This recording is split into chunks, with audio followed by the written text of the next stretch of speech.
Hello hello. Hello बच्चों, नमस्कार, good morning. कैसे हैं सभी लोग? उम्मीद करता हूँ बहुत अच्छे होंगे, बेहतर होंगे। पढ़ाई अच्छी चल रही होगी। तो चलिए भाई, शुरू करते हैं अपना नया टॉपिक। और इस सीरीज का लास्ट भी मैं कहूँगा कि जो परसेंटेज से हमारी जो सीरीज शुरू हुई थी, परसेंटेज, परसेंटेज के बाद प्रॉफिट लॉस, प्रॉफिट लॉस के बाद आपका डिस्काउंट, डिस्काउंट के बाद आपका सिंपल इंटरेस्ट, और अब हम सिंपल इंटरेस्ट के बाद अपना पांचवा चैप्टर यानी कि कंपाउंड इंटरेस्ट पढ़ने वाले हैं। थोड़ा सा अगर मैं कहूँगा तो डीप स्टडी की आपको ज़रूरत पड़ेगी। यहाँ पर थोड़े से कॉन्सेप्ट ज़्यादा हैं। अगर आपके कॉन्सेप्ट क्लियर हैं तो चीज़ें करने में आपको बहुत मज़ा आएगा, नहीं तो फिर मैं कहूँगा कि आपको चीज़ें कैलकुलेटिव लगेंगी। भाई, आपने अक्सर अपने सीनियर्स वगैरह को कहते हुए सुना होगा कि चक्रवृद्धि ब्याज बहुत टफ सब्जेक्ट है, बहुत ज़्यादा इसमें कैलकुलेशंस वगैरह हैं। तो उनका जो नजरिया है वो इसलिए है क्योंकि उन्होंने इससे पहले वाले चैप्टर्स लाइक परसेंटेज, मैं हमेशा कहता हूं कि परसेंटेज चैप्टर ही बेस है, प्रॉफिट लॉस का भी, डिस्काउंट का भी, एसआई का भी, और सीआई का भी। ठीक है। तो सीआई चैप्टर अब हम शुरू करने वाले हैं। हमने प्रॉफिट लॉस में और परसेंटेज में ना सक्सेसिव मेथड का जिक्र किया था।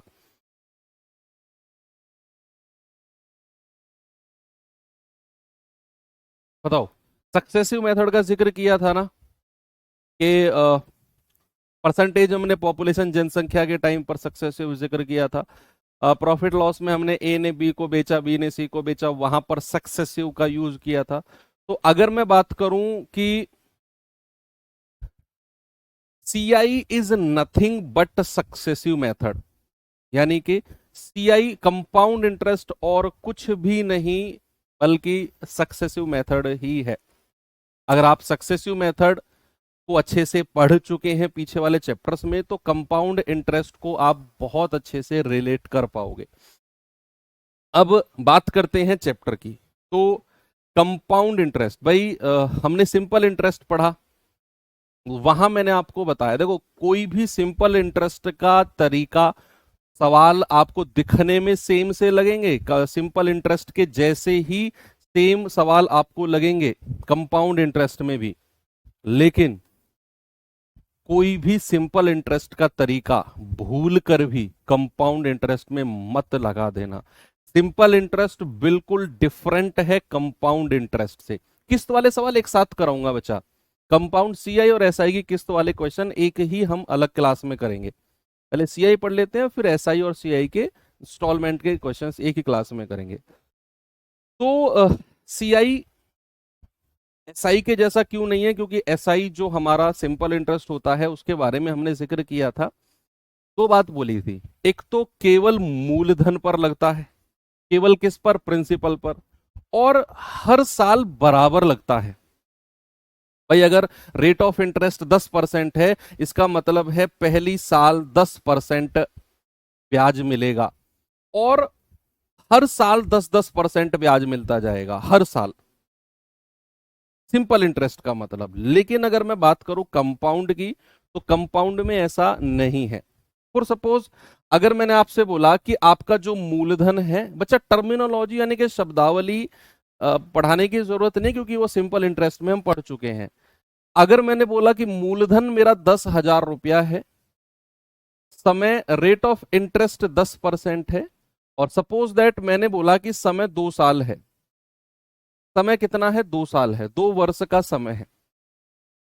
अब किस तरीके से कंपाउंड इंटरेस्ट लगता है? देखो, अगर यही बात सिंपल इंटरेस्ट यानी कि साधारण ब्याज की होती, तो हम सीधा सीधा बोलते कि यार 1 साल का 10%, 2 साल का 20%। 2 साल सर कैसे पता चलेगा कि सीआई है एसआई? वो क्वेश्चन आपको बताएगा, क्वेश्चन में लिखेगा चक्रवृद्धि है या साधारण है। तो अगर 1 साल का 10% है तो 2 साल का 20% अगर साधारण होता। लेकिन मैंने बोला चक्रवृद्धि ब्याज है, तो कैसे लगेगा? भाई पहली साल मान लो ये 10,000 रुपया है, 10,000 रुपया है, इस पर पहली साल की बात करूंगा, और इस पर मैं दूसरे साल की बात करूंगा, सेकेंड ईयर। तो पहली साल इस पर कितना परसेंट ब्याज मिलेगा? 10%। तो भाई 10,000 का 10% कितना हो गया, 1,000 रुपया ब्याज का मिलेगा पहली साल, 1,000 रुपया ब्याज का मिलेगा। और दूसरे साल भी 10% मिलेगा, भाई हर साल 10-10% है, तो दूसरे साल भी 1,000 रुपया मिलेगा, 10,000 का 10%। अगर बात साधारण ब्याज की होती, अगर ब्याज साधारण ब्याज की होती तो भैया हमारा आंसर हो जाता 1,000 और 1,000, यानी कि 2,000 रुपया साधारण है, सिंपल इंटरेस्ट की बात होती। अब चूंकि बात है कंपाउंड की, तो कंपाउंड का मतलब है कि 10,000 पर 10% पहली साल ब्याज मिला, 10,000 पर 10% दूसरे साल ब्याज मिला। लेकिन जब आप दूसरे साल में जाओगे ना, भाई पहली साल की तो बात क्लियर है, लेकिन जब आप सेकेंड ईयर में जाओगे तो ये 10,000 पर तो आपको 10% मिला ही मिला, भैया जो पहली साल का आपने ब्याज कमाया है ना, उस पर भी आपको 10% देना पड़ेगा। तो कंपाउंड इंटरेस्ट में जैसे जैसे आप आगे बढ़ते जाओगे, जैसे जैसे आप आगे बढ़ते जाओगे, पिछले वर्षों में जितने आपको ब्याज इंटरेस्ट मिलेंगे, हर किसी पर आपको ब्याज देना पड़ेगा, यानी कि ब्याज के ऊपर भी ब्याज देना पड़ेगा कंपाउंड इंटरेस्ट में, ब्याज के ऊपर भी ब्याज। तो यहां पर भी 1,000 के ऊपर 10% यानी कि 100 रुपया ब्याज देना पड़ेगा भाई साहब, 100 रुपया ब्याज देना पड़ेगा। मान लो अगर आप तीसरे साल में चले जाओ, भाई थर्ड ईयर में अगर आप चले जाओगे, तो ये 10,000 पर तो 10% देना ही पड़ेगा, 1,000 रुपया। भाई आपको इस पर भी 10% देना है, भाई आपको इस पर भी 10% देना है, भाई आपको इस पर भी 10% देना है।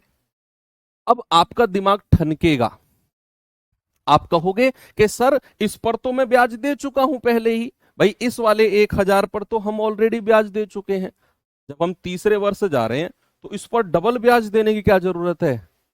भाई डबल नहीं, आपको 4 बार भी ब्याज देना पड़ेगा, 10 बार भी देना पड़ेगा।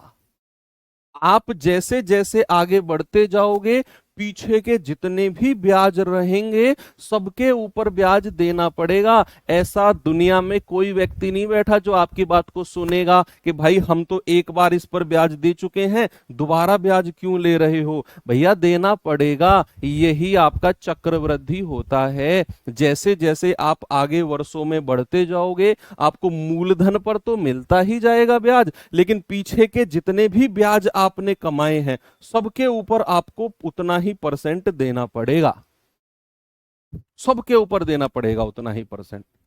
यही होता है चक्रवृद्धि ब्याज, यही क्या होता है, यही होता है आपका कंपाउंड इंटरेस्ट। बात क्लियर है तो बताओ मुझे।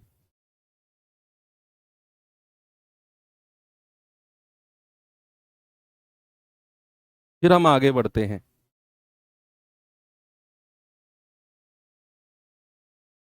बेसिकली इस चीज से मैं आपको केवल एक ही चीज समझाना चाहता हूं कि कंपाउंड इंटरेस्ट का मतलब होता है ब्याज के ऊपर ब्याज, ब्याज के ऊपर ब्याज आपने दिया, कंपाउंड इंटरेस्ट। चलो अब ये तो जस्ट आपको समझाने के लिए था कि यहां भी आपको 100 रुपया ब्याज देना पड़ेगा, इस पर 10 रुपया, 100 का 10%, इस पर आपको 100 रुपया। और मान लो आप चौथी साल में चले गए, मान लो आप चौथी साल में चले गए, तो आपको भाई कितना सारा ब्याज देना पड़ेगा, कितना सारा। मान लो आप पांचवी वर्ष में चले गए, तो कितना सारा ब्याज देना पड़ेगा, ये आपको थोड़ा सा देखना है।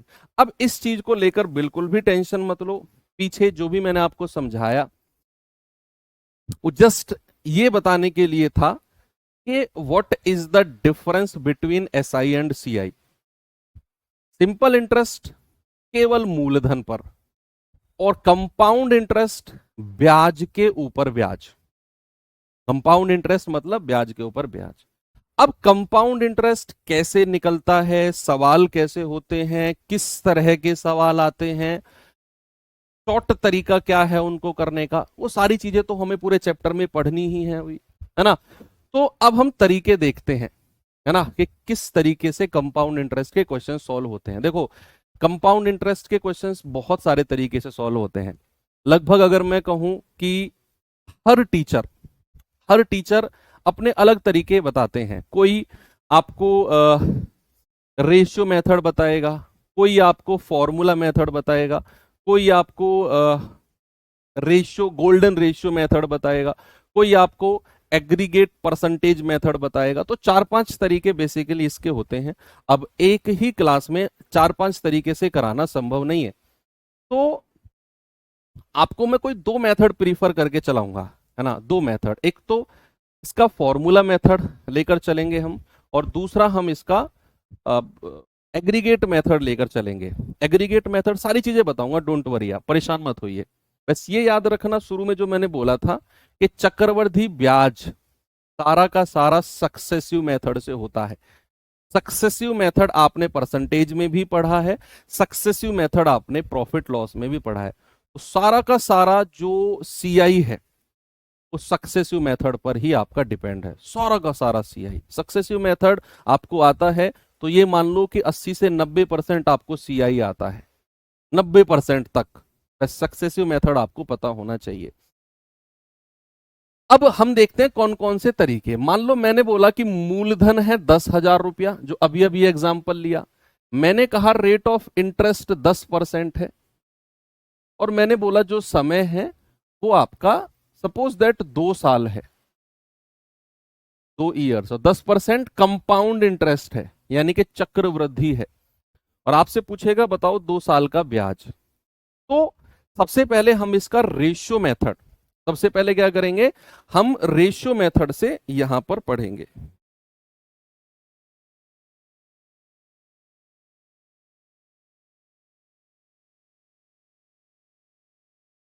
अब आपको पता है कि 10% का फ्रैक्शन क्या होता है बच्चे, जरा मुझे बताना। 10% का फ्रैक्शन जल्दी से बताओ। मैं रेशियो मेथड आपको बताने वाला हूं। कौन सा method? Ratio method. Ratio method, फिर मैं आपको फॉर्मूला मेथड की तरफ लेकर चलूंगा, ठीक है। फॉर्मूला मेथड की तरफ फिर लेकर चलूंगा, वो भी आना चाहिए भाई। 10% का फ्रैक्शन होता है, भिन्न होता है 1/10 होता है।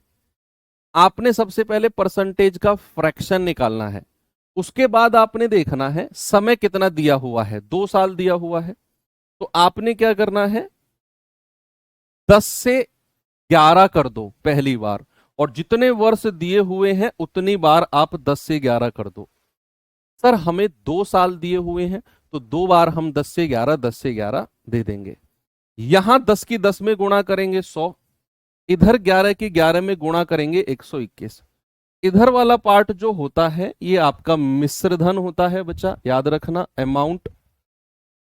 इधर वाला पार्ट आपका प्रिंसिपल होता है, यानी कि मूलधन। और जो इन दोनों का डिफरेंस होता है, अंतर, 21, उसी को हम कंपाउंड इंटरेस्ट यानी कि सीआई बोलते हैं। बात क्लियर है?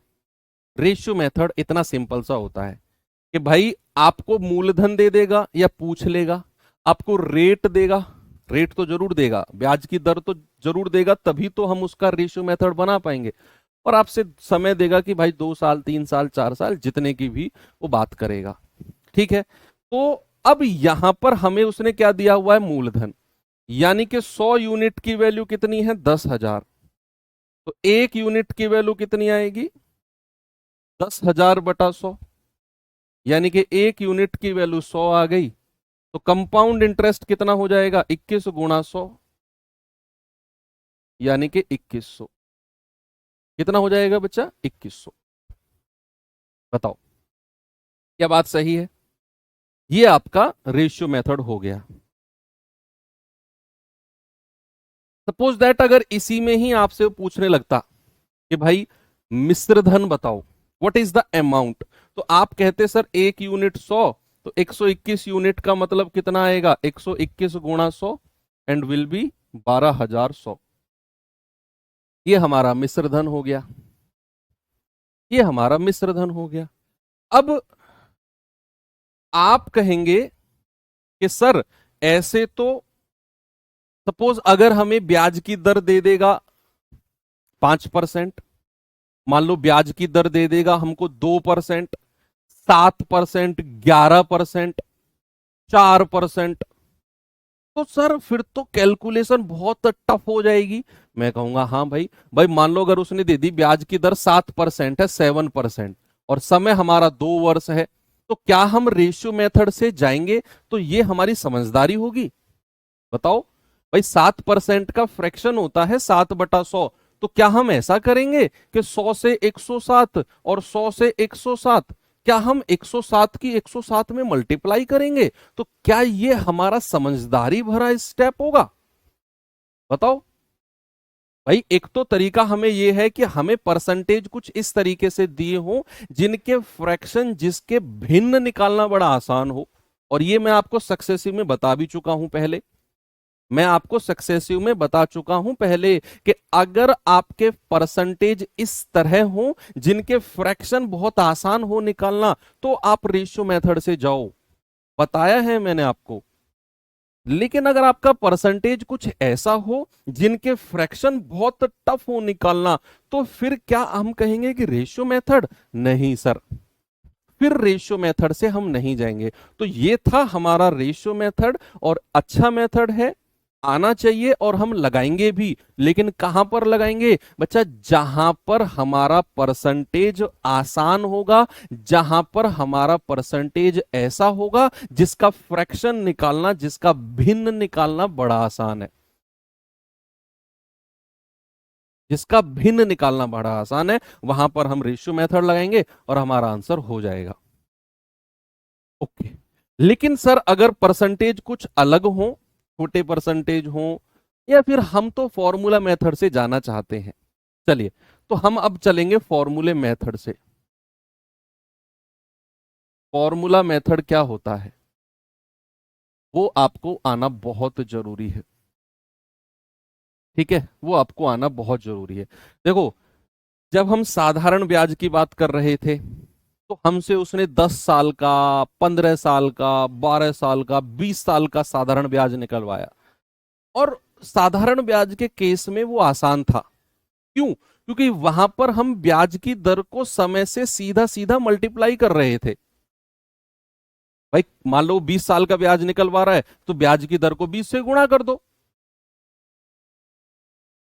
यस। लेकिन जब बात होगी कंपाउंड इंटरेस्ट की, तो वहां आपको वो मैक्स टू मैक्स 3 साल, या फिर और भी ज्यादा चला गया तो 4 साल, उससे आगे वो आपसे पूछेगा ही नहीं चक्रवृद्धि ब्याज। 3 साल मैक्सिमम है, 3 साल से ज्यादा का एक आध बार ही किसी एग्जाम में पूछा गया हो, 4 साल का तो 3 साल मैक्सिमम है। 4 साल का अगर पूछा तो वो 10% कुछ फिक्स परसेंट है जिनका वो 4 साल का आपसे पूछ सकता है, वो मैं बताऊंगा आपको। तो कंपाउंड इंटरेस्ट कुछ लिमिटेड वर्ष के ही आपसे पूछता है, क्योंकि वो जानता है कि जैसे जैसे हम आगे वर्षों में बढ़ते जाएंगे, कंपाउंड इंटरेस्ट चक्रवृद्धि ब्याज निकालना उतना ही टफ हमारे लिए होता चला जाएगा। तो एग्जामिनर भी जानता है कि वो लिमिटेड टाइम में करना संभव नहीं है ना, लिमिटेड टाइम में करना संभव नहीं है। अब हम चलते हैं अपने फॉर्मूला मेथड से। मान लो 2 वर्ष का सीआई मैं आपको बताता हूं, 2 वर्ष का सीआई, 2 वर्ष का कंपाउंड इंटरेस्ट। मान लो अगर आपको रेट ऑफ इंटरेस्ट दिया हुआ है, भाई रेट ऑफ इंटरेस्ट आपको दिया हुआ है, सपोज दैट A%, A%।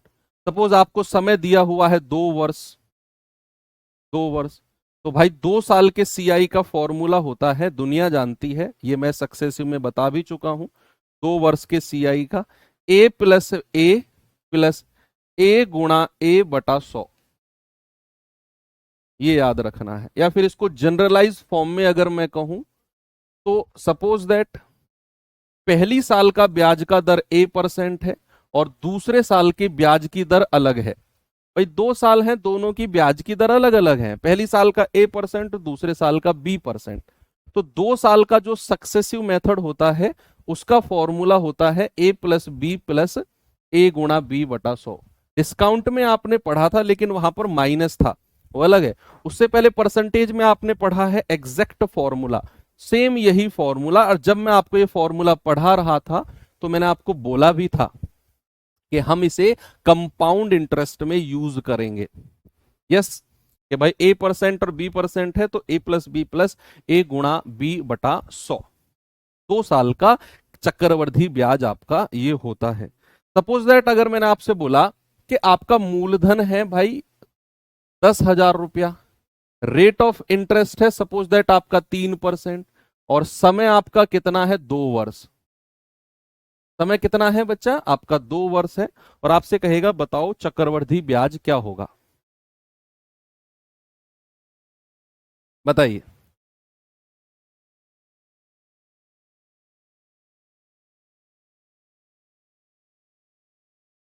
तो आपको पता होना चाहिए कि उसने 2 साल की बात कही है। क्या कही है? 2 साल की बात कही है, रेट ऑफ इंटरेस्ट 3% है, तो 10,000 का। सबसे पहले हमें पता है या हमें पता करना है, क्या हम इसे रेशियो मेथड से जा सकते हैं? क्या हम 3% का ऐसा फ्रैक्शन, ऐसा भिन्न लिख सकते हैं जो बहुत आसान बने? आप कहेंगे नहीं सर, 3% का फ्रैक्शन तो बड़ा टफ होगा, और उसे अगर हम रेशियो मेथड से जाएंगे तो बहुत दिक्कत होने वाली है। तो फिर क्या करें? तो फिर भाई हम 2 साल का फॉर्मूला मेथड लगाते हैं कि a प्लस बी प्लस ए गुणा बी बटा 100। ठीक है, ये आ जाएगा 6.09%। भाई 3 तिया 9 बटा 100 यानी कि 0.09। तो हमें मिल गया 3 और 3 6, और 3 तिया 9 बटा 100 यानी कि 0.09। तो 6.09%। बस आप 10,000 का निकाल दो, 10,000 गुणा 6.09 बटा 100। भाई पॉइंट हटेगा, 2 जीरो आ जाएंगी क्योंकि पॉइंट के बाद 2 डिजिट है, 4 जीरो से 4 जीरो गया, आपका आंसर आ गया 609। देख लो कितना आसान हो गया, कितना आसान हो गया। यस और नो, बताओ, बात क्लियर है? एक एग्जांपल अगर मैं और दूं आपको कि भाई रेट ऑफ इंटरेस्ट आपका 10% है, समय मैंने बोला 2 साल है, 2 वर्ष, कंपाउंड इंटरेस्ट की ही बात कर रहा हूं, और आपको चक्रवृद्धि ब्याज दे दिया उसने 420 रुपया, और आपसे बोला कि बताओ मूलधन यानी कि प्रिंसिपल क्या होगा। जल्दी से आप मुझे बता सकते हैं, बताइए। अभी 2 साल की ही बात कर रहे हैं, 3 साल पे चलेंगे बच्चे। अभी अभी हम केवल 2 वर्ष की ही बात कर रहे हैं, हम अभी चलेंगे 3 वर्ष पे।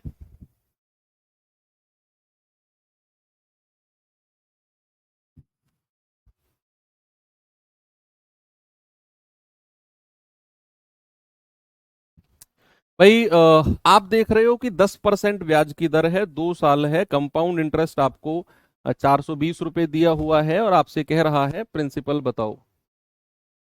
10% एक ऐसा फ्रैक्शन है जिसका भिन्न निकालना बड़ा आसान है, 1/10।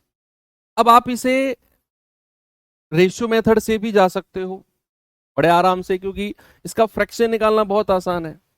अब आप इसे फॉर्मूले मेथड से भी जा सकते हो, किसी से भी चले जाओ, आप फॉर्मूले से भी चले जाओ, आप रेशियो से भी चले जाओ। आप कहोगे कि सर 10% है, 2 साल है, तो 2 साल का कंपाउंड इंटरेस्ट होता है a प्लस बी प्लस ए गुणा बी, यानी कि 10 गुणा 10 और बटा 100। तो सर ये आ जाएगा आपका 10 और 10 20 और 21% आएगा कंपाउंड इंटरेस्ट 2 साल का। कितना आएगा बच्चे? 2 साल का 21% कंपाउंड इंटरेस्ट है, और जो कि हमें 420 दिया हुआ है, तो 21% की वैल्यू कितनी आएगी? 420। 1% की वैल्यू कितनी आएगी? 420/21। तो 21 दूनी 42, 20। तो 100% की वैल्यू कितनी आएगी? आप कहेंगे 20 गुणा 100, यानी कि सर 2000। कितनी आएगी बच्चा? 2000। इस तरीके से आप निकाल सकते हो। अब आगे चलते हैं थोड़ा सा। तो समझ गए ना आप बात को कि कब रेशियो मेथड लगाना है, कब फॉर्मूला लगाना है? जब हमारा परसेंटेज ऐसा हो जिसका फ्रैक्शन आप बना सको आसानी से, तो आप रेशियो मेथड से चले जाओ चाहे फॉर्मूले से चले जाओ, आपकी मर्जी है। लेकिन अगर परसेंटेज कुछ ऐसा हो जिसका फ्रैक्शन बहुत टफ हो, तो आप फिर फॉर्मूले से ही जाओ। अभी बात 2 साल की है। देखो, कंपाउंड इंटरेस्ट बहुत उलझा हुआ टॉपिक है, समझो आप मेरी बात को। जल्दबाजी करोगे, अफरा तफरी मचाओगे, आपका नुकसान है। तो मुझे इसे अपने तरीके से सुलझा कर चलने दो। एक क्लास एक्स्ट्रा लग जाएगी, कोई प्रॉब्लम नहीं है। एक क्लास कम करने के चक्कर में आपका पूरा 4-5 क्लास का टॉपिक बर्बाद हो जाए, वो कॉम्प्रोमाइज हम नहीं कर सकते हैं। ठीक है। तो मैं 2-4 बच्चों को देख रहा हूं, सर आगे बढ़ो आगे बढ़ो आगे बढ़ो। भाई साहब, आपने पहले कहीं से पढ़ा हुआ है, चाहे मुझसे ही पढ़ा हुआ हो, तो तसल्ली में बैठ जाओ आराम से। यहाँ 90 से 95% ऐसे बच्चे हैं जो फर्स्ट टाइम मुझसे पढ़ रहे हैं। आप पीछे मुझसे पढ़ के आए हो या किसी और से पढ़ के आए हो, आपका कॉन्सेप्ट क्लियर है। लेकिन ये बच्चे अगर आपकी वजह से अफरा तफरी में मुझसे पढ़ के गए और इनको आगे कहीं पढ़ने की जरूरत पड़ी, तो मेरे लिए वो धब्बा है एक, और वो धब्बा मैं नहीं लगने दूंगा अपने ऊपर। तो प्लीज, आप लोग फिर गुस्सा होते हो कि हमारे कमेंट नहीं पढ़ते हैं। आप आराम से बैठो तसल्ली से। ये बहुत उलझा हुआ टॉपिक है, इसको आराम आराम से सुलझा कर चलने दो। इसके कॉन्सेप्ट बहुत उलझे हुए हैं। कॉन्सेप्ट एक बार मैंने सुलझा दिए तो सवाल आप आराम से कर लोगे। 10+10 21 कहां से होगा? नहीं बच्चा, 10+10 21 नहीं हुआ है। 10+10+10 × 10 × 100। जीरो से जीरो कटी तो 1 × 1, ये 1 ही तो बन गया। तो 10 और 10 20 और 1 21, ये बना है 21। ठीक है ना? तो यहां पर 2 साल की कहानी क्लियर है। अब हम चल रहे हैं अपने 3 साल के ऊपर। ठीक है, अब हम चल रहे हैं अपने 3 साल के ऊपर। मैं आपको दो मेथड आपको पैरेलल लेके चल रहा हूं, एक रेशियो मेथड और एक आपका फॉर्मूला मेथड। मैंने शुरू में बोला करने के बहुत सारे मेथड हैं, मैं सारे मेथड आपको नहीं बता पाऊंगा और बताऊंगा भी नहीं। गोल्डन रेशियो भी है सर, इसका ट्री मेथड। भाई आप पढ़े हुए हो सारे मेथड, जहां जिसकी जरूरत पड़ेगी मैं बताऊंगा, लेकिन सारे मेथड बताना संभव नहीं है। वो कंफ्यूजन भी हो जाएगा, फिर आप ही लोग कंफ्यूज हो जाओगे कि यार सर ने 4-4 मेथड बता दिए, अब कौन सा लगाए हम इसमें। वो आपका ही कंफ्यूजन क्रिएट होगा, है ना? तो 2 मेथड आराम से चलने दो, सफिशिएंट है, आप कर लोगे इनसे। अब आते हैं 3 वर्ष के ऊपर। 3 वर्ष का सीआई, 3 वर्ष का कंपाउंड इंटरेस्ट। अभी तक आपने एक चीज देखा होगा, मैं ब्याज की दर को वार्षिक लेकर चल रहा हूं कि भाई 10% वार्षिक, 20% वार्षिक, 5% वार्षिक, और समय भी मैं सीधा वर्ष में ही लेकर चल रहा हूं, 2 वर्ष 3 वर्ष ऐसे। लेकिन आगे चल के मैं आपको ये भी बताऊंगा, चक्रवृद्धि ब्याज में स्पेशली होता है कि भाई तीन, आपसे कहेगा कि छमाही ब्याज की दर है, तिमाही ब्याज की दर है, ब्याज 8 महीने में लगता है, समय 2.5 साल है, समय 2 साल 3 महीने है, समय 1 साल 8 महीने है। इस तरह से क्वेश्चन भी बनते हैं यहां पर, इस तरह से भी क्वेश्चन बनते हैं, है ना? तो यहां पर अगर हम चलें तो 3 वर्ष का सीआई क्या होता है। अब फॉर्मूला मैं लिखवाई देता हूं, है ना? 3 साल का फॉर्मूला भी मैं आपको लिखवाई देता हूं। सपोज दैट अगर मैंने बोला पहली साल की ब्याज की दर A%, दूसरे साल की B% और तीसरे साल की C%। 3 साल की ब्याज की दर है और तीनों की तीनों अलग अलग ब्याज की दर दी हुई है, सपोज दैट। अब हमें कहेगा 3 साल का कंपाउंड इंटरेस्ट बताओ, एक साथ फॉर्मूला क्या होता है। अभी तक शायद मैंने आपको बताया भी हो सक्सेसिव में कि आपके पास दो, एक तरीका है, आप इन दोनों में 2 साल वाला फॉर्मूला लगाओ, 2 साल वाला, A+B+A×B/100, और फिर यहां से जो मिले उसे तीसरे वाले के साथ लगाओ, A+B+A×B/100। हो गया ना? एक तो वो तरीका है 3 साल का निकालने का कि इन दोनों में A+B+A×B/100, फिर जो यहां से रिजल्ट मिलेगा उसे तीसरे के साथ A+B+A×B/100।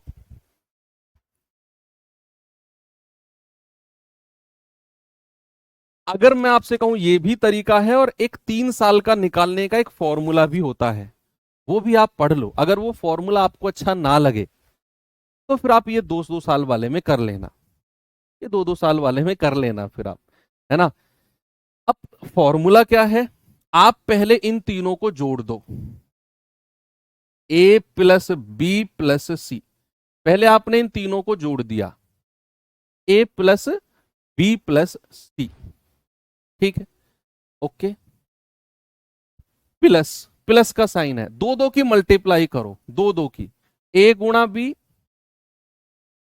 प्लस, दूसरे की तीसरे में करो बी गुणा सी प्लस, और पहले की तीसरे में करो ए गुणा सी, और बटा 100 कर दो, बटा 100 कर दो, प्लस, और तीसरा और लास्ट स्टेप है, इन तीनों की आपस में मल्टीप्लाई कर दो,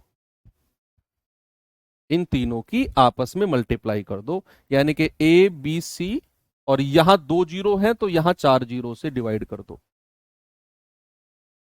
ये आपने करना है। ये 3 साल का फॉर्मूला होता है, 3 साल का, कि भैया पहला स्टेप क्या है, तीनों को जोड़ो, A plus B plus C. दूसरा स्टेप क्या है, दो दो की multiply, A B B C और ए सी बटा 100। और तीसरा स्टेप क्या है, तीनों की आपस में मल्टीप्लाई और बटा 10,000। अगर तीनों साल की ब्याज की दर अलग अलग है, मान लो अगर तीनों साल की rate of interest suppose, rate of interest suppose R% है, और समय कितना है, 3 वर्ष है, तो फिर तो भैया ए की वैल्यू भी R होगी, बी की भी R होगी, और सी की भी R होगी, तीनों R होंगे। यहां पर लगाओ, यहां पर लगाओ, तो यहां पर आप कहेंगे कि सर रेट ऑफ इंटरेस्ट अगर R% है, समय 3 साल है, तो R प्लस R कितना हो गया, 3R प्लस, भाई R गुणा R स्क्वायर, फिर R गुणा R स्क्वायर, हर बार आपको ABC तीनों की वैल्यू R हो जाएगी, प्लस R स्क्वायर बटा 100, और R गुणा R हो जाएगा R³ बटे 10,000, तो ये हो जाएगा 3R प्लस 3R स्क्वायर बटे 10,000, सॉरी 100, प्लस R³ बटे 10,000। ये फॉर्मूला हमारा बनता है कब, जब तीनों वर्ष का रेट ऑफ इंटरेस्ट बराबर हो, जब तीनों वर्ष का, भाई रेट ऑफ इंटरेस्ट अलग अलग है तो ये फॉर्मूला, मान लो रेट ऑफ इंटरेस्ट R% है, तो 3R प्लस 3R स्क्वायर बटा 100 प्लस R³ बटे 10,000, ये आपका 3 साल का फॉर्मूला बनता है। नहीं करना, नहीं अच्छा लगा तो 2-2 साल में लगा के भी कर लेना, 2 साल में ए प्लस बी प्लस ए गुणा बी बटे 100, वहां से जो आएगा उसे तीसरे वर्ष में ए प्लस बी प्लस ए गुणा बी बटे 100, वैसे भी आप कर सकते हो, क्योंकि सक्सेसिव मेथड है, कोई प्रॉब्लम नहीं होगी, आपकी मर्जी है, किसी भी तरीके से आप करो, ठीक है। आगे बढ़े, तो 3 साल वाला केस क्लियर है, कोई प्रॉब्लम नहीं है। अब एक चीज मैं आपको जरूर बताना चाहूंगा बच्चे, कि क्या सर हम हर सवाल में ये फॉर्मूलेज लगाएंगे, भाई मान लो अगर 10%, सपोज दैट, ऐसा समझो, suppose that rate of interest हमारा 10% है, समय हमारा 2 साल है, तो क्या फिर हम यहां पर 10 + 10 + 10 गुणा 10/100 इस तरीके से करेंगे, 21% आएगा। लेकिन अगर मैं एक बात आपसे बोलूं कि चाहे मैं एसएससी की बात करूं, चाहे मैं रेलवे की बात करूं, किसी भी एग्जाम की बात करूं जहां पर कंपाउंड इंटरेस्ट यानी कि चक्रवृद्धि ब्याज आता है, जहां पर कंपाउंड इंटरेस्ट आता है, किसी भी एग्जाम की मैं बात करता हूं, मैं एक बात जरूर बोलूंगा कि कुछ फिक्स परसेंटेज है, कुछ फिक्स परसेंटेज है जिनसे सवाल बनते हैं, जैसे 10% हो गया, 5% हो गया, 15% हो गया, 20% हो गया, 2% हो गया, 3% हो गया, इस तरह के कुछ फिक्स परसेंट है जिनसे सवाल बनते हैं। अब मैं ऐसा सोचूं कि यार अगर कुछ फिक्स परसेंट है, तो क्यों ना मैं उनके 2 साल का ब्याज कितना परसेंट होता है, जैसे इसका 21% है, तो अगर मैं इसे डायरेक्ट याद ही कर लूं, ऐसा समझो कि अगर मैं इसे डायरेक्ट याद ही कर लूं कि भाई अगर 10% का ब्याज कहीं दिखेगा और 2 साल कहीं भी मुझे दिखा, तो मैं सीधा 21% मेरे दिमाग से निकल के आएगा। भैया देखो, आप कहोगे सर मैथ में कौन याद करता है, ऐसे आप सूरवीर बन जाओगे, सर मैथ में भाई साहब इतनी चीजें ईगो पे मत रखो। एक स्टूडेंट को डाउन टू अर्थ रहना चाहिए। हाँ मैथ्स में कौन याद, भाई मैथ्स में भी याद होती हैं चीजें, कुछ फिक्स चीजें हैं जो याद होती हैं मैथ्स में। फॉर्मूले याद नहीं करते हो क्या मेंसुरेशन के? करते हैं सर। परसेंटेज में याद नहीं किया आपने, 20% को 1/5 होता है? हाँ सर याद है। 16 सही 2/3 का 1/6 होता है, वो याद नहीं किया आपने? हाँ सर किया है। जरूरत थी उसको याद करने की। तो ऐसे कंपाउंड इंटरेस्ट में भी मैं कुछ परसेंटेज आपको अगर कहूं कि मान लो 10% है, 2 साल का 21%। अगर मैं कहूं कि 10% है तो 3 साल का कंपाउंड इंटरेस्ट 33.1% होता है। और मैं कहूं कि यार इसे याद कर लो, मैं कहूं आप इसे याद कर लो, आप कहोगे हाँ सर बिल्कुल कर लेंगे। तो अगर मैं कहूं 10% है तो 4 साल का सीआई जो होता है 46.41% होता है। तो ये आपको हो सकता है शुरू में जब आप इनको पढ़ो याद करो तो थोड़ा सा आपको प्रॉब्लम दे, थोड़ा सा प्रॉब्लम क्रिएट करें आपको। तो लेकिन आपको क्या करना है, एक A4 शीट लेनी है, उसमें आपने ये लिखना है कि ऊपर लिखना है रेट ऑफ इंटरेस्ट 10%, फिर लिखना है 2 साल का सीआई, 3 साल का सीआई और 4 साल का, लाइन खींच देनी है। फिर 5%, 2 साल का, 3 साल का, 4 साल का। और इसे 2-3 बार रिवाइज करोगे, जब ये चैप्टर में हम सवाल कर रहे होंगे वहां भी मैं यूज कराऊंगा, तो आपको बहुत सारा फायदा। बच्चे अभी आपको लगेगा कि सर ये क्यों याद करें, ऐसा क्या जरूरत है, हम रेशियो मेथड, भाई आपका टाइम बचाने के लिए। और जब मैं सवाल आपको कराऊंगा ना, आपको उस टाइम पे फील होगा कि हाँ सर मजा आ गया,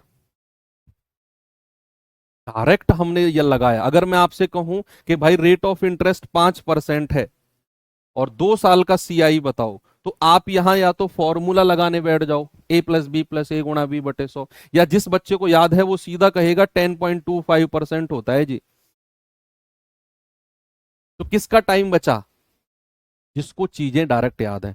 अब देखो ऐसा नहीं है कि जो परसेंटेज मैं आपको अब दिखाने वाला हूं सवाल उन्हीं से ही बनता है ना, ऐसा बिल्कुल भी नहीं है बच्चा। लेकिन मैं कहूंगा कि 80 से 90% क्वेश्चंस जो होते हैं, जो परसेंटेज अब मैं लिखवाऊंगा उन्हीं से बनते हैं 90% तक।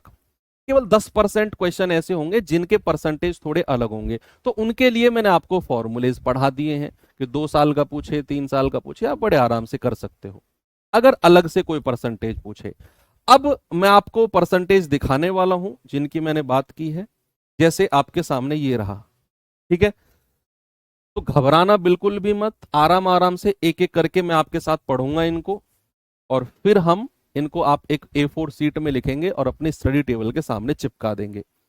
जैसे बात करें अगर 10% की, यहां देखो रेट ऑफ इंटरेस्ट अगर 10% है बच्चा, और समय कितना है, समय हमारा 2 साल है, तो 2 साल का सीआई कितना होता है 21%। जहां जहां मेरा पेन चले केवल वहीं पर आपकी नजर चलनी चाहिए। रेट ऑफ इंटरेस्ट 10% है, 2 साल का कंपाउंड कितना 21। 2 साल का साधारण, एसआई का मतलब होता है साधारण, तो 1 साल का 10%, 2 साल का सीधा सीधा हम कहेंगे 20%। भाई ये चैप्टर तो हम पढ़ के आए हैं, ये चैप्टर तो हम पढ़ के आए हैं, 2 साल का कैसे 20%। और अगर इनका डिफरेंस पूछेगा 2 साल के सीआई में से 2 साल के एसआई का, तो 21 में से 20 घटा दो, कितना आ गया 1%, जो यहां पे लिखा हुआ है, ठीक है? अब आगे आ जाओ 3 साल की, कि रेट अगर 10% है, 3 साल की बात कर रहा है, तो 3 साल का कंपाउंड होता है 33.1%। आप चाहो तो उस फॉर्मूले में लगा लेना 3R+3R² बटा 100 +R³ बटे 10,000, इसमें लगा लो आप इस 10% को।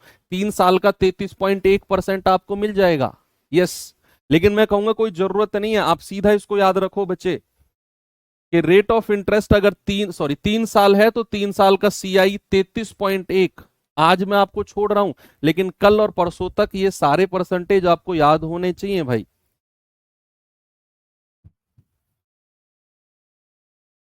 अच्छा, आपके पास और कोई तरीका नहीं है? इतना टाइम नहीं है हमारे पास, जब देखो याद कर लेना। और कोई तरीका नहीं है बच्चा, मेरे पास यही तरीका है।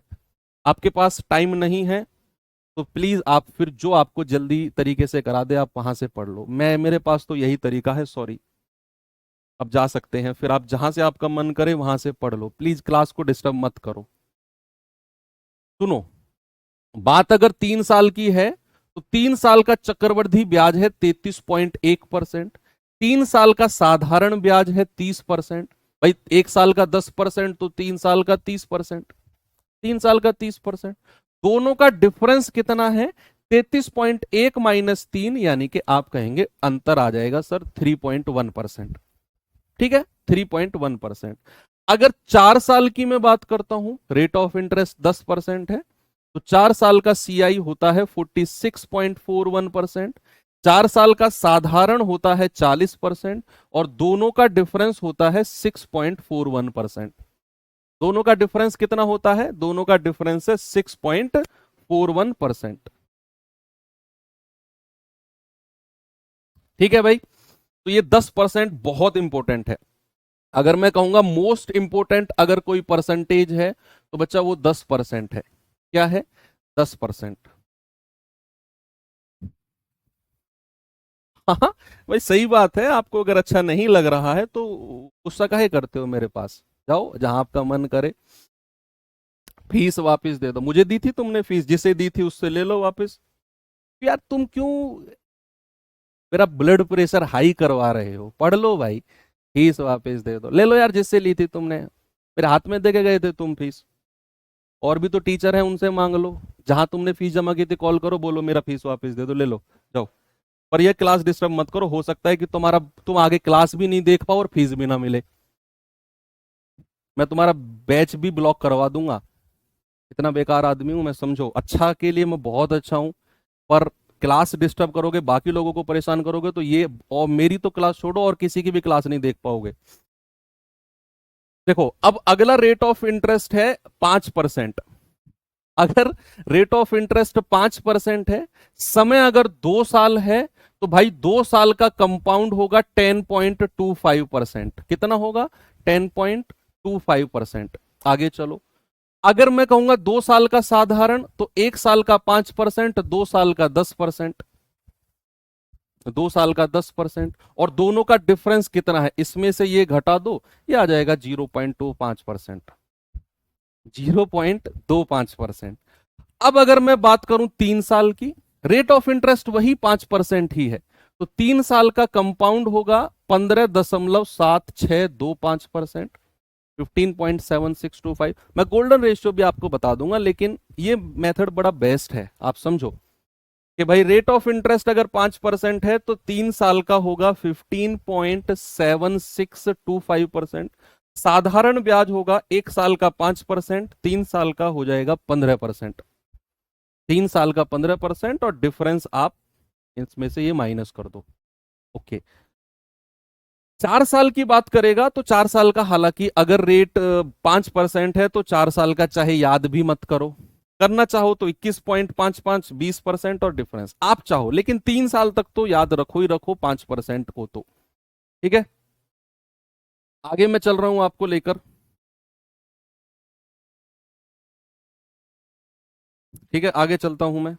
कुछ और परसेंटेज है कि रेट ऑफ इंटरेस्ट अगर 20% है बचा, तो 2 साल का कंपाउंड 44% होता है। फॉर्मूला क्या होता है 2 साल का?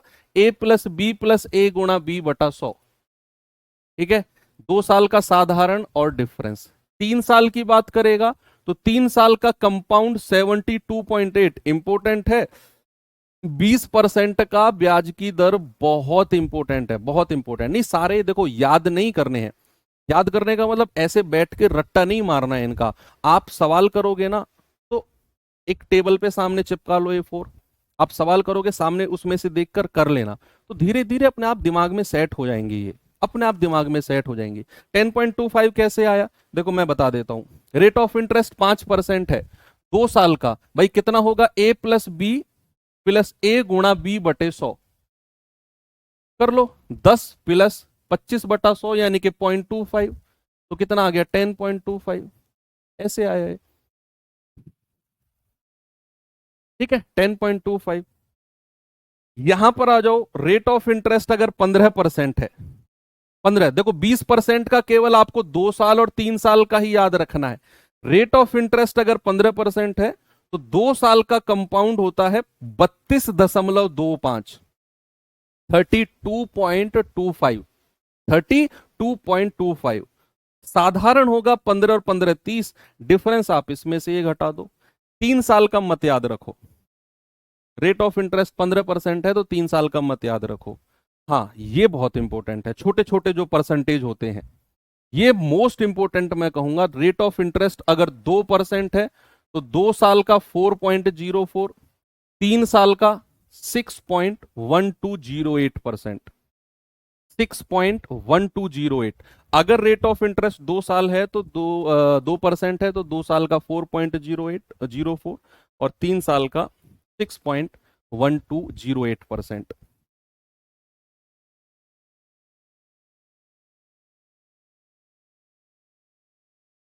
आगे आ जाओ,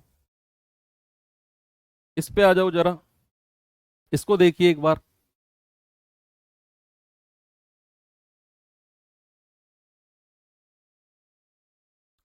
भाई रेट ऑफ इंटरेस्ट अगर 3% है तो 2 साल का 6.09%, 2 साल का SI 6% और डिफरेंस कितना आएगा 0.09%, 0.09%। रेट ऑफ इंटरेस्ट अगर 3% है तो 3 साल का आएगा 9.2727%, SI आएगा 9%, तो डिफरेंस कितना आएगा 0.2727%। ओके। अगर रेट ऑफ इंटरेस्ट 4% है तो 2 साल का ये SI ये डिफरेंस ये। 3 साल का मत भी याद रखो, अगर रेट ऑफ इंटरेस्ट 4%, आपकी मर्जी है तो देख लो। ये 12% का है और ये एक इंपोर्टेंट और आता है आपका 8% का, एक ये आपका इंपोर्टेंट आता है 8% का, 2 साल का और 3 साल का। ये हो सकता है आपको बहुत बोरिंग लगा हो, आपको लगा हो कि यार ये क्या करा रहे हैं सर, लेकिन बच्चे आप विश्वास करो मेरा, टेबल जो मैंने आपको लिखवाए हैं ना, ये दिखवाए हैं, ये आपको नोट्स में मिल जाएगा, ये सब नोट्स में मिल जाएगा आपको। ये आपको अभी बहुत बुरा लग रहा होगा कि यार ये इतने सारे परसेंटेज कौन याद करेगा, कैसे हम अप्लाई करेंगे, क्या ये गुरुजी करवा रहे हैं, क्या इनका कुछ अल्टरनेट नहीं हो सकता है, क्या कोई और मेथड नहीं है। बहुत सारे क्वेश्चंस आपके दिमाग में हैं, इनको रखो, इनको रखो और अपने इमोशंस पर कंट्रोल करो। जब मैं सवाल कराऊंगा तो वहां मैं ये टेबल आपको याद दिलाऊंगा कि उस टेबल में उस जगह ये परसेंटेज लिखा हुआ था और इसको आप डायरेक्ट लगा सकते हो। मैं अल्टरनेट मेथड भी कराऊंगा आपको वहां पर कि ये अल्टरनेट मेथड है, वो बढ़ा जाएगा, आप खुद ही कह दोगे कि सर आसान मेथड कराओ, फिर आसान मेथड के लिए मैं आपको टेबल के पास लाऊंगा कि टेबल से सीधा परसेंटेज उठा लो। दोनों में आपको डिफरेंस पता चलेगा वहां पर। अभी तो आपको लग रहा होगा कि यार ये क्या है, अभी आप थोड़ा सा तसल्ली रखो। तो ये कुछ फिक्स परसेंटेज थे बच्चे जो आपको थोड़ा सा ध्यान में रहने भी चाहिए, ठीक है, जो आपको बहुत ज्यादा काम आएंगे आगे चल के। बस इनको लिख लेना आप अपनी कॉपी में, अपनी कॉपी में लिख लेना, 2 साल का 3 साल का। तो धीरे धीरे धीरे धीरे जैसे जैसे हम आगे बढ़ेंगे ना, तो अपने आप आपको इनकी इंपोर्टेंस, जैसे रेट ऑफ इंटरेस्ट कहीं 8% आएगा और आपसे कहेगा 3 साल का ब्याज बताओ, तो 8% के रेट को जब आप रेशियो मेथड से जाओगे या किसी से भी जाओगे, डेफिनेटली आपको टाइम लगने वाला है। लेकिन अगर आपको डायरेक्ट याद है कि यार 3 साल का 25.97% होता है, तो सीधा आप निकाल कर कहोगे कि हाँ सर ये हो गया, ठीक है, ये हो गया। अब इतनी बात क्लियर है, आगे देखते हैं थोड़ा सा। आगे क्या है कंपाउंड इंटरेस्ट में? अभी तक की चीजें जो हमने पढ़ी बच्चे, वो केवल ये थी कि वार्षिक ब्याज की दर 10%, आपसे कहा 2 साल 3 साल, लेकिन कंपाउंड इंटरेस्ट में थोड़ी सी ना उठ पटांगे चीजें भी चलती है।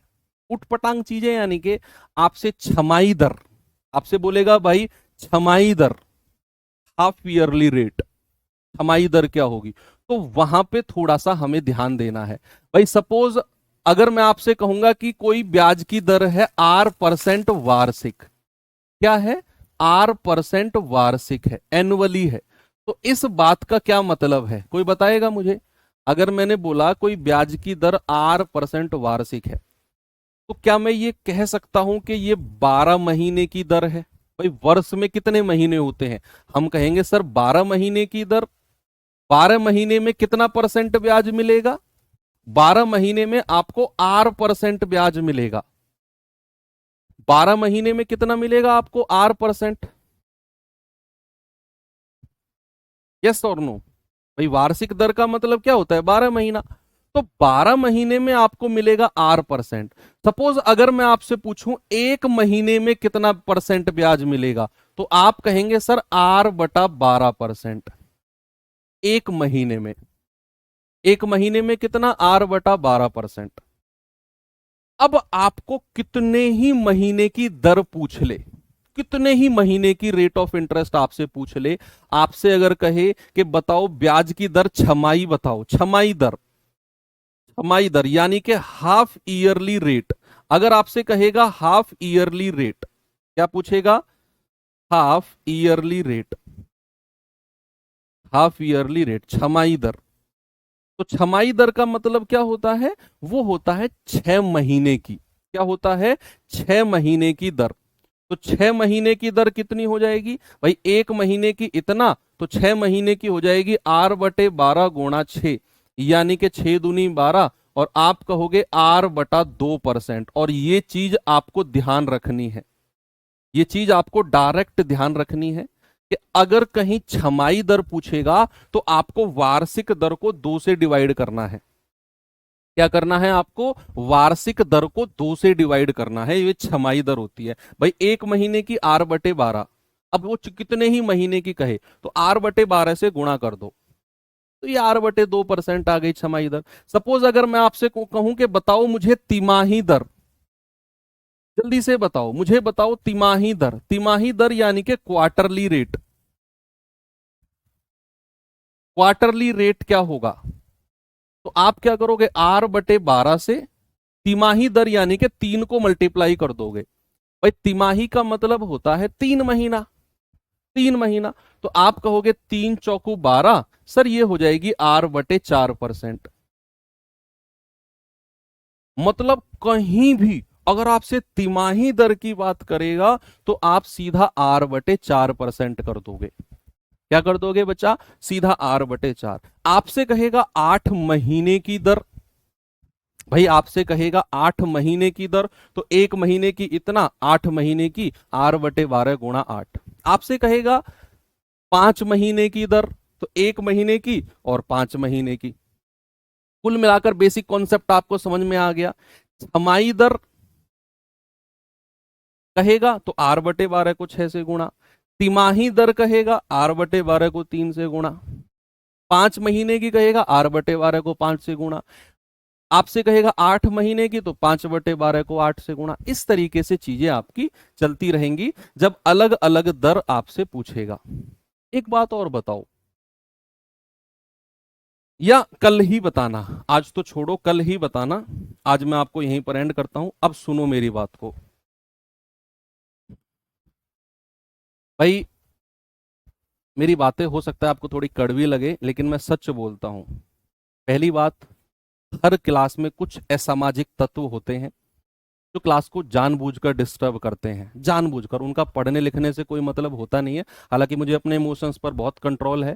तो कुछ असामाजिक तत्व होते हैं जो क्लास को डिस्टर्ब करने के लिए जानबूझकर आते हैं। मेरा पैसा वापस दो। भाई पैसा मैंने लिया आपका, क्या आपको पैसा वापस चाहिए? पहली बात तो किसी भी कोर्स को शुरू करने से पहले 3 डेमो क्लासेस दी जाती हैं, उनमें आपको डिसाइड करना है बैच लेना है कि नहीं। आपने डेमो क्लास ली, बैच ली, बैच लगभग 60-70% कंप्लीट हो गया, पैसा ले जाओ। ये कोई भंडारा चल रहा है क्या यार? क्या 6 महीने 4 महीने आप पढ़े, 4 महीने में उन टीचर्स को जो पैसा दिया गया है, जिन्होंने आपको पढ़ाया, क्या वो पैसा वापस कर देंगे क्या इस बैच का? वो तो 4 महीने की सैलरी ले चुके हैं ना टीचर्स जो आपको बैच में पढ़ा रहे हैं। उनकी सैलरी कहाँ से जा रही है? आपके पैसे से ही तो जा रही है। आप अपना पैसा लोगे तो क्या वो कंट्रीब्यूशन टीचर्स भी वापस दे देंगे क्या? ऐसा थोड़ी होता है। भाई आपने कोई फोन रिचार्ज कराया अपना 700 रुपए का, 15 दिन बाद पता चला यार यहाँ तो नेटवर्क ही नहीं आ रहे मेरे क्षेत्र में, तो आप उनसे कॉल करके ये कहते हो कि 700 का जो मैंने रिचार्ज कराया था वापस करो, मेरे यहाँ नेटवर्क नहीं आ रहे हैं। कहते हो क्या? नहीं कहते ना। तो कुछ चीजें बहुत अंडरस्टैंड वाली होती हैं कि कुछ असामाजिक तत्व होते हैं जो आते हैं क्लास में, लेकिन उन असामाजिक तत्व अगर वो मेरे सामने मेरी क्लास को इस टाइम देख रहे हैं, प्लीज आगे से मेरी क्लास में आओ तो ढंग से बैठकर, तमीज से बैठकर पढ़ना, नहीं तो आपको पता भी नहीं चलेगा कब में कर आपका कोर्स डिसेबल हो चुका है और आप किसी की भी क्लास नहीं देख पाओगे। और मैं एक ऐसा मास्टर हूं सच में, मेरी शिकायत आप कहीं भी कर लो, कहीं भी किसी से भी कर लो जाके, मुझे भाई कोई फर्क नहीं पड़ेगा। अगर किसी एक असामाजिक तत्व की वजह से मेरी पूरी क्लास डिस्टर्ब हो रही है तो मैं उसको हटा के बाहर फेंक दूंगा, बशर्ते मेरी पूरी क्लास डिस्टर्ब नहीं होनी चाहिए, मैं उसको बाहर फेंक दूंगा। अब जो बाहर फेंका वो कहीं भी शिकायत करता रहे, क्योंकि मैं पूरी क्लास का टाइम वेस्ट नहीं करना चाहूंगा। ठीक है, तो इसी के साथ मैं क्लास खत्म करता हूं। थैंक यू, बाय बाय, जय हिंद।